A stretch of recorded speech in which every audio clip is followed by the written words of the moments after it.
In episode one, I predicted the top five teams would be Minnesota, Golden State, Dallas, Vegas, and Atlanta in that order. And as I record this episode, I am happy to say that those five teams are at the top. Now, I must admit, my bias towards Dallas probably had me put them before Vegas, but in the current standing, they've switched places. Vegas holds the three spot while Dallas holds the fourth spot. So, needless to say, the contenders were right. But let's see if the numbers actually support the order and if the order will survive the second half of the season. Today, we're going to talk about the championship race, the players defining the season, the biggest surprises and disappointments, and how the remaining strength of schedule could reshape the final standings. Let's get into it.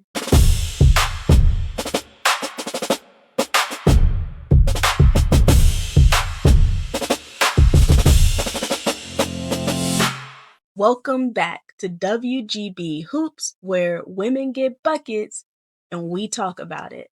I'm Portia, and this is episode 2. Now, I did record an earlier version of this episode, but due to some technical difficulties, I wasn't able to upload it in time. And I decided instead of releasing something that was outdated, to turn episode 2 into a complete report of the season as we approach the All Star break.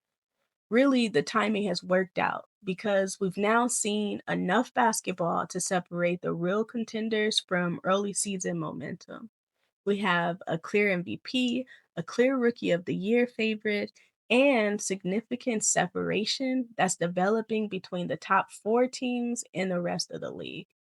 Everything in this episode will be current up until July 15th. Now, jumping into this first segment, the current landscape, we have Minnesota alone in first place at 19-6. Golden State is second at 18-7 and has won 8 consecutive games. Vegas is third. Hold on, let me not just say that. Golden State has won 8 consecutive games. Okay, just need to highlight that. Now Vegas is third at 17-7. Dallas is fourth at 16-8 and has won 5 straight. Atlanta and Indiana are both 14-10, followed by Washington and New York. The most important development, though, I think, is that separation at the top. Minnesota, Golden State, Las Vegas, and Dallas all have winning percentages of at least .6667. Oh my gosh.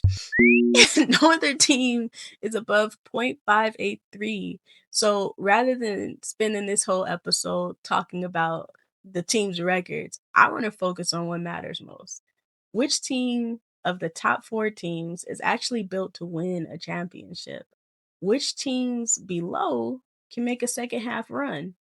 And how much will the remaining strength of schedule change the current order? I divided the teams into tiers. In tier 1, my championship tier, I have Minnesota and Vegas. When it comes to Minnesota, my early season prediction was that they would sit number 1, and that's where they are. But Minnesota has reached that percentage um, really in a surprising way. One that I don't think many people expected, and that's without having Nafisa Collier play a single game this season. She hasn't touched the court, and yet the Lynx have still built a 19-6 record, averaging 90.8 points per game, and own the best scoring margin among the leading contenders. Olivia Miles, as a rookie, is leading the team, averaging 19.3 points, 5.7 assists, and 4.7 rebounds. Natasha Howard, Kayla McBride, and Courtney Williams have also accepted larger offensive and leadership roles. So Minnesota did not replace Collier with just one player. They have placed her as a collective. And really, for me, that's what makes the Lynx dangerous. Even before considering what would happen or what will happen when Kalia returns, if she's a version of herself that's, on the healthier side.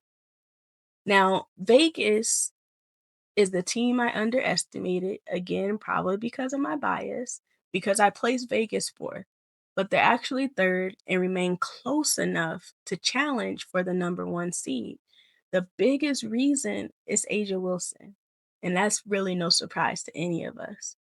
She is averaging approximately 25 and a half points, nearly 10 rebounds, 3 assists, 2 blocks, and more than one steal per game. She's playing on both ends of the floor, just like we expect an MVP to do.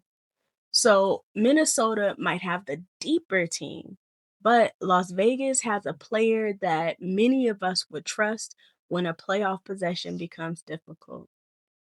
In tier two, I have Golden State and Dallas. And really, Golden State and Dallas are legitimate contenders, but I think they have opposite strengths. When it comes to Golden State, they were probably my boldest prediction, putting them at number two. Um, but it's held up. Really, they're second and have won 8 straight games. They only allow 76.1 points per game.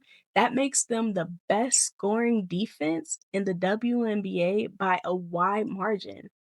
Their real question, though, is offense. They only average 82.2 points, and before their latest win over Indiana, they had struggled against Minnesota and Vegas. So Golden State has proven it can dominate most of the league, but it still needs to prove that it can consistently beat the very best teams. When it comes to Dallas, I placed them third, but they're currently fourth. However, they've won 5 straight. Paige Beckers is averaging 20.7 points and 6.3 assists. Jessica Jessica Shepard is averaging 15 points, 11.6 rebounds, and 5.2 assists. And get this, guys, if you haven't heard already, she has 3 triple doubles on the season, the most of any player in the league. AZ Fudd is also contributing more than 13 points per game, almost 2 steals per game, and a block. And Enrique, though she's accepted a smaller role this season, is also averaging around 13 points per game. Now, Dallas has the shot creation to beat anyone. I believe in that. However, the real question for Dallas is the defense, especially away from home. This last road trip that they had, they did win all of those games, so they might be getting to the place where they can win on the road and really stand on defense, but we'll have to see how that translates in the rest of the season after the All-Star break. Now, in my opinion, Golden State has the safer floor, but I think Dallas might have the higher offensive ceiling. Those two teams will be teams to watch for the rest of the season. In tier three, I have Atlanta, Indiana, New York, and Washington. Now, Atlanta is currently fifth, exactly where I predicted them, but the performance has been more uneven than the placement suggests. The Dream have the individual talent and the easiest remaining schedule, but their challenge really is creating more reliable half court offense. Indiana, on the other hand, owns the league's highest scoring offense, but allows too many points to be trusted as a championship team today. Now, New York. New York remains talented enough to be a dangerous playoff opponent. They have Brianna Stewart. They have Sabrina Ionescu. They have Jonquel Jones. They have to be considered dangerous. However, their 8th place position right now is far below expectations. And really, I think it's on both ends of the floor. There just hasn't been consistency from New York to score or to defend. And really, they've had a lot of injuries, a lot of people coming in and out of the lineup. So maybe with some stability in that area, they will find their footing and they will be able to be the New York we expected them to be coming into the season. So, my prediction is that New York will rise in the standings as the season goes on, but it really is dependent on them being healthy and having more reps with each other. This next team has quietly, and when I say quietly, I mean quietly, nobody's talking about them. They've quietly climbed into the standings purely through defensive effort. I'm talking about Washington. And really, they deserve a little more attention as we see these teams, these, bottom of the playoff bracket teams race for their final positions. Um, so let's keep an eye on Washington and see if their defense will keep them in the conversation. Now, the strength of schedule or the SOS will help us to see what the teams will look like at the end of the season. Because right now, the current standings, they really just tell us what the team's already accomplished, right? Who they've already beat. But they don't tell us if the current order is going to survive to the second half. So that's what the strength of schedule does. It helps us to see what do these teams have to go through in order to remain in their spots or to move up in the standings. Right now, Minnesota has the hardest remaining strength of schedule among the top 4 teams.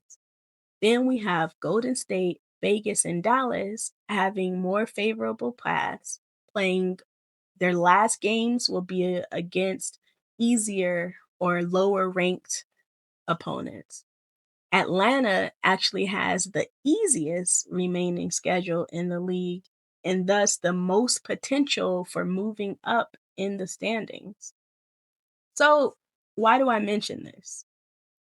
So that we can see that the teams that are trying to catch Minnesota have both the talent and the scheduling advantage to make the top of the standings much tighter than they already are. Really, nobody is safe. So, after combining the current record, scoring margin, offensive and defensive performance, injury considerations, and the remaining strength of schedule, this is my predicted final order before the playoffs start. Now, I want to first say that this is just the regular season order. This is not my playoff power ranking. I'm not saying that these are the teams that are going to win or be the best in the playoffs. We're not there yet. So, this is just end of season order for these teams. The other thing I want to mention is actually let me just list these teams for you first. Minnesota, I have at number 1. Golden State, 2nd. Vegas, 3rd. Dallas, 4th. Atlanta, 5th. Indiana, 6th. New York, 7th. Washington, 8th. Now, I do want to mention that the gap that we see between Golden State, Vegas, and Dallas is small enough that just one strong or weak stretch can completely change the positions of 2 through 4. And honestly, I think it could change the positions of 1 through 4. So I'm looking forward to seeing how these teams take advantage of the strength of schedule of the easier teams, the ones that they should get, Interested to see if they're actually going to get those wins and to see if Minnesota will be able to hold on to first place and take care of business against some of the harder teams in the league. Now, where do we stand to sum it all up before the All Star break? Well, Minnesota has the best record in the league, all without Nafisa Collier playing one game. Golden State has the best defense and the longest active winning streak among the contenders. They are probably the biggest surprise in the league this year. Vegas has the MVP favorite in Asia Wilson. Dallas has proven that its transformation was not a fluke, it's real. Dallas came to play this year. Atlanta has the easiest remaining strength of schedule. So, if they can figure out that half court offense, they have true potential to be able to move up in the standings as well. Indiana has the best offense, but their defense just lacks consistency and effort. Washington is moving up quietly. Pay attention. And New York, unfortunately, is moving in the opposite direction. When it comes to individual accolades, right now, Asia Wilson is my MVP. But I will add this in there. Paige Becker really is playing like an MVP this season. I think that if Dallas finishes ahead of the Aces in the end of the season records or standings, that Paige will get considerable nods towards being MVP. Now, Olivia Miles, as of now, is my clear rookie of the year. And I don't think that's going to change towards the end of the season unless we have another breakout rookie or Olivia Miles cools down. But I just don't see that happening. Jessica Shepard is my most improved player. She is a complete different player with this Dallas Wings teams. It's almost like Jose has unlocked her true potential. It's been beautiful to watch. And then when it comes to my championship pick, really, this is the hardest decision that I have to make because the race is so close and having in consideration what the player dynamics are right now and how the teams are improving or declining, it makes it hard. But as of now, Minnesota is my championship pick. They are doing everything they need to do to win both ends of the floor. And when they get feedback, even if she's just 50% of her old self, all they're doing is adding more firepower. So Minnesota really is my championship pick, with very, very, very close runners up in the other three in the standings, that being Dallas, Aces, and the Valkyries. So the second half is going to determine whether I got the order right. But until then, let me know who's your MVP this season. Who's your championship pick? And which team do you expect to rise in the standings after the All Star break? Okay, everybody. This is WGB Hoops, where women get buckets and we talk about it. I'll see you in the next one.